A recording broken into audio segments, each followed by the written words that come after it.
Imagine you have that big, important task to do, but procrastination sets in. When you first just start thinking about doing it, you're met with the obstacle of emotions, fear of failure, perfectionism, boredom. If you manage to get over that obstacle and you're ready to start moving, then you're met with the obstacle of confusion. What am I supposed to do? How long will it take? If you get over that, then you're met with the obstacle of friction, lack of motivation, lack of willpower, or I'm just too tired, I'll do it tomorrow. And that's how procrastination takes over. We've all experienced these three obstacles before, but some people struggle at certain points more than others. For people who are easily distractible or tend to overthink, you might get stuck often at the first obstacle. Too much negative emotions about doing the task. Your brain runs through predictions of what might happen and how capable you are of getting it done, and if there's just an ounce of uncertainty, you become anxious. Fear of failure sets in and you procrastinate. One way around this is to not think about the outcome and just focus on the process that you know works. Right? For example, don't worry about what score you'll get on the MCAT. Follow the study schedule that successful students have used, trust in the process, and you'll be okay. Another way around this is to face the emotions head on. Stephen Pressfield in The War of Art describes a force of procrastination called the resistance. And he says that when you're met with resistance, that's an indication that it's important. If you have no emotion toward it, or if you're indifferent about it, then it's probably not important. But having strong emotions, love or hate, means it's important. And it'll be so gratifying when you finally get that thing done.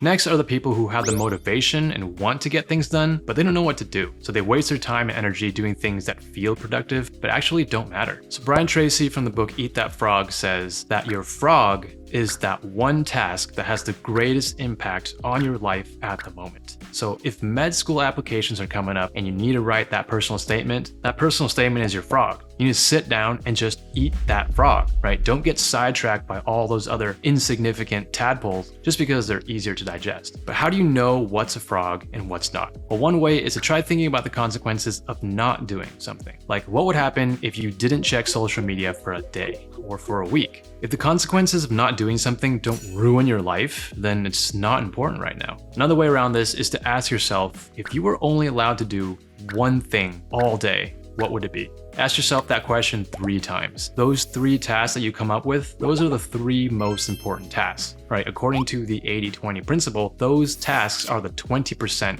that will give you 80% of the results. Then there are the people who are ready to work and they know what to do, but they just can't get started, right? They need some motivation or some kind of momentum. Jim Kwik from Limitless tells us that making progress toward a goal will be easier if you focus on immediate actions rather than the entire task. He calls it small, simple steps. Say you have to write a 10-page paper due on Friday, and you know you're not going to finish it all today, but you need some motivation to get started. So figure out the small, simple steps. You want to pick a topic to write about, then do research, then outline, then write, then edit.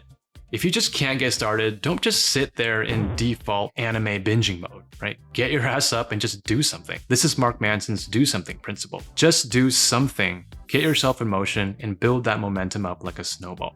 If you have an extra 2 minutes to spare, check out this video right here, 2 different 2-minute rules to beat procrastination. And do not put this on your watch later list.